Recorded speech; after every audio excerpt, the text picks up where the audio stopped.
वेगवेगळ्या घटना घडत असतात, पण वसई रेल्वे स्थानकात रविवारी अशी एक घटना घडली आहे ज्यामुळे सर्वच जण चक्रावून गेले आहेत। इथं एक प्रवासी चक्क आरपीएफ जवानाला चावला। त्यानंतर वसई रेल्वे स्थानकात एकच गोंधळ उडाला।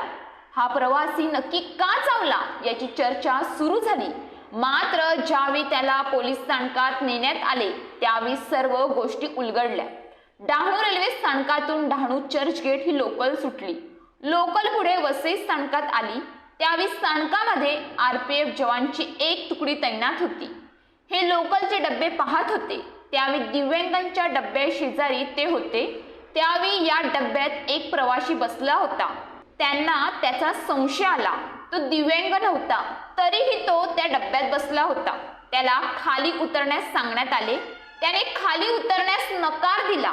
त्याऐवजी तो तिथेच बसून राहिला। त्याने आरपीएफ जवान बरोबर हुज्जत घातली। शेवटी एक जवान त्या डब्यात चढला। त्याने त्या प्रवाशाला खाली खेचले।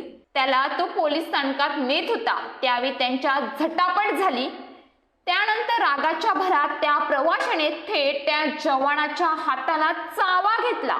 त्यामुळे एकच गोंधळ त्या ठिकाणी उडाला। अन्य आरपीएफचे जवान तिथे जमा झाले। त्यांनी सर्वांनी पकडून त्याला शेवटी पोलीस स्थानकात नेले। तिथे त्याच्यावर कारवाई करण्यात आली। लोकलमध्ये दिव्यांगांचा डब्बा असेल किंवा सामान्यांचा डब्बा असेल, अनेक जण त्यात बिनधास्त चढत असतात। त्यामुळे अनेक वेळा भांडण्याची स्थिती निर्माण होते। दिव्यांगांच्या डब्यात सर्रास अन्य प्रवासी चढतात। त्यावेळी त्यांच्यात वाद होत असतात।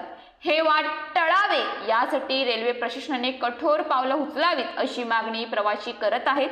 त्यात आता आरपीएफ जवानांनाच चावा घेतल्यामुळे यावर रेल्वे प्रशासन काय निर्णय घेणार याकडे सर्वांचे लक्ष लागले आहे।